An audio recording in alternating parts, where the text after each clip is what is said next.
Hi again, everyone. Scott Player Popcorn fan here, and in this video, I do have some things I want to mention first. I plan on doing my Star Wars Andor Season 1 review in this video, and then, before that, I just want to give a bit of a quick update, because I know it's been a little while since my last video. It's just that I've been busy with work, and also I've dedicated a lot of my time lately to playing Pokemon Scarlet. Plus, this week, Thanksgiving. I had Thanksgiving week was yesterday.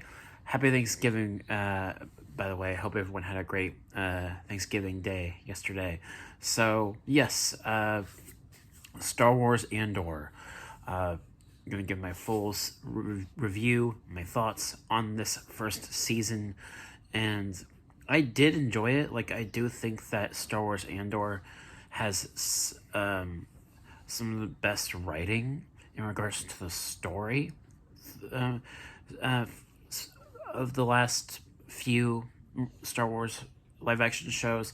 I do think that in terms of writing and also characters being fleshed out fully, I feel like this show definitely did a much better job with it than some of the previous Star Wars shows, compared to, say, Book of Boba Fett or even the Obi-Wan Kenobi show.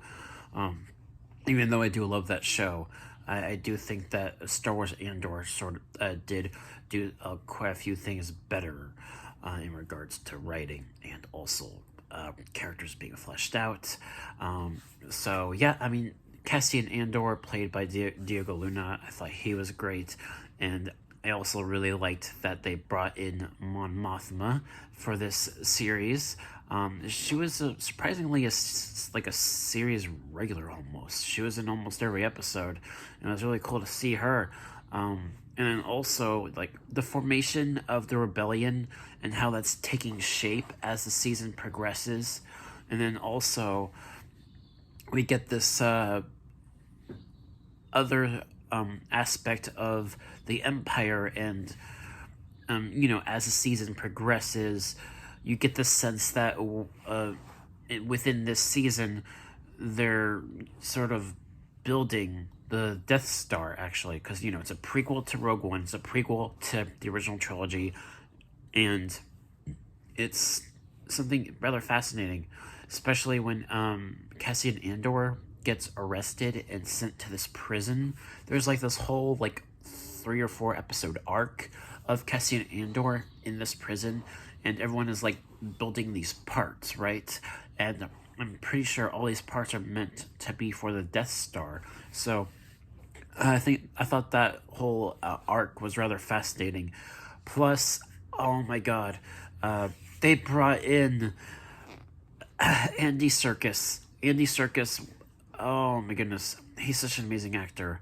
And that he was, even without like a motion capture technology, and him just playing a regular character in in person, he's such an amazing actor. He really is.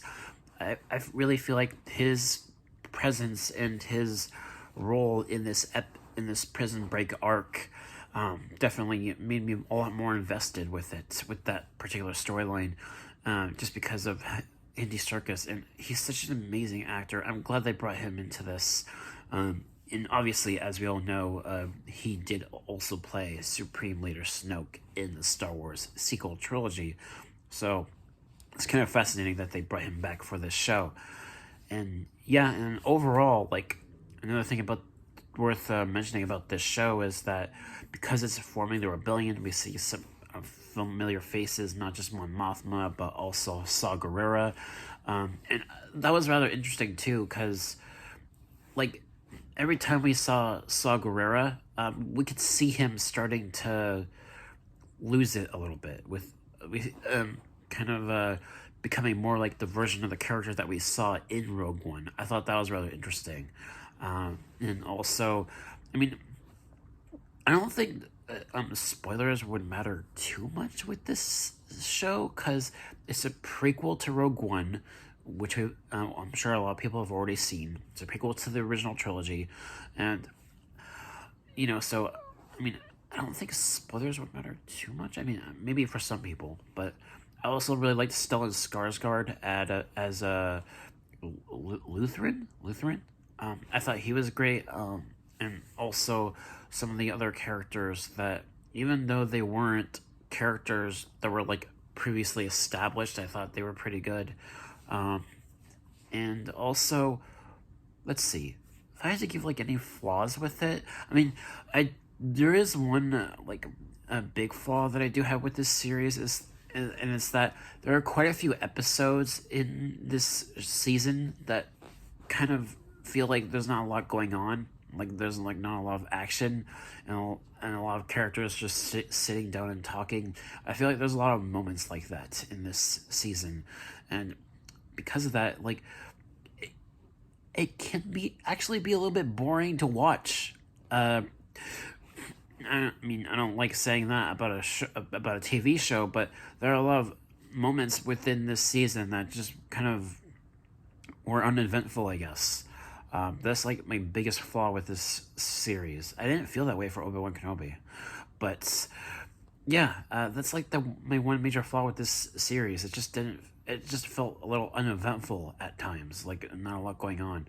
But I mean, granted though, I did really enjoy this series, and it's definitely something that a lot of hardcore Star Wars fans will appreciate, definitely. So yeah, if I had to give like a grade for this season as a whole, I'd probably give it a B plus. That'd be my grade for Star Wars Andor, the first season. So yeah, that's my review for this. And then also, I have quite a few videos that I need to make. So you'll see quite a few videos from me. I have another review planned for the season 2 of Chucky. Definitely excited to talk about that. And then also, I did beat the main story of Pokemon Scarlet. I wanted to do my review for that game. And then also, there are 2 movies that I just saw recently with my family, actually celebrating Thanksgiving this week. There was a Knives Out and the sequel Glass Onion. I want to do reviews for those as well. I might put those in one video for a review. So quite a few videos to look forward to from me. So yeah, that should do it for this one. Thank you guys so much for watching, and I will catch you all in the next one. Peace.